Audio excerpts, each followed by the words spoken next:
Assalamu alaikum dear students, welcome to our today lecture.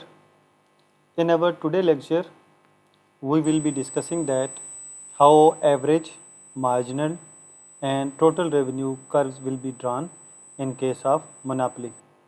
So as you know that in our earlier discussion, we have already discussed that in case of monopoly or in case of imperfect competition, the price is not same, price will be changing from quantity to quantity. So as you can see in this table that price is vary with respect to quantity. In the first column we have the values of quantity, in second column we have the values of price, in third column we have values of total revenue. So how we have calculated total revenue? We have calculated total revenue by multiplying this price with this quantity. 20 into 1 will give us 20, 18 into 2 36, 16 into 3 48, 14 into 4 56, 12 into 5 60, 10 into 6 60, 8 into 7 56. So in this way we have calculated the values for total revenue.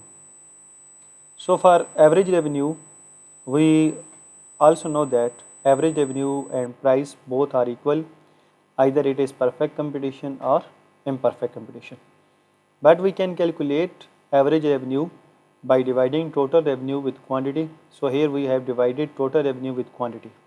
20 divided by 1 will give us 20. Then we have divided 36, and at this point we are selling two quantities. So the average revenue will be 18, 36 divided by 2 equals to 18.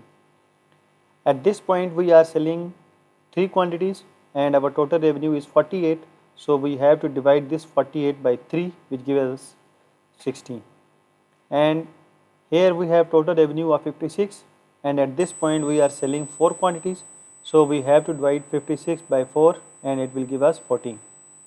Similarly for this point we have total revenue of 60, and at this point we are selling 5 quantities. So 60 divided by 5 equals to 15. So in this way we have calculated all the values of average revenue. And the next value is for marginal revenue. So basically marginal revenue by definition is the revenue which we get by selling one extra unit, or we can say that marginal revenue represent a change in total revenue by selling one extra unit. A change in total revenue due to change in quantity is called marginal revenue. So you can take first value of total revenue as it is for marginal revenue, but for second value we have to see that what is change from first quantity to second quantity in total revenue. At this point you can see that total revenue is 36 and the previous revenue was 20. So 36 minus 20, so 36 minus 20, that is equals to 16, that is change in total revenue, and the change in quantity is 1. So when we divide 16 by 1 it will give us marginal revenue of 16. So it shows that by selling one extra unit we are getting 16 revenue. So from this point to this point, what will be the change? We have to subtract this value from this. 48 minus 36, that is equals to 12, and the change in total change in quantity is 3 minus 2, that is 1. So when we divide 12 by 1 it will give us 12.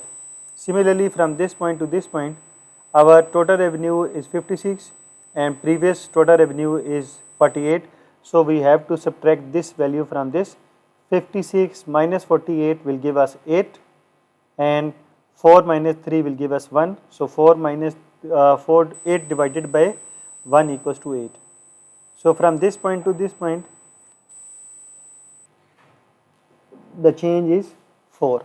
So we have to subtract this value from this value. 60 minus 56, that is equals to 4, and change in quantity is 1. So 4 divided by 1 equals to 4. And from this point to this point, 60 minus 60, the change is 0, and 6 minus 5 1.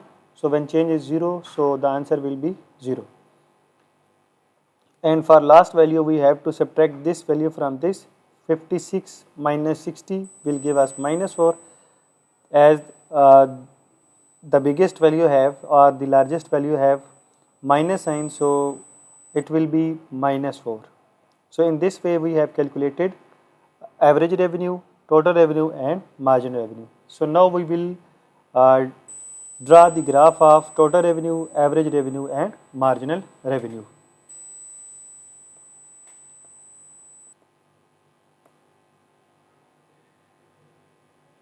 So on x-axis we are taking quantity and on y-axis we are taking revenue.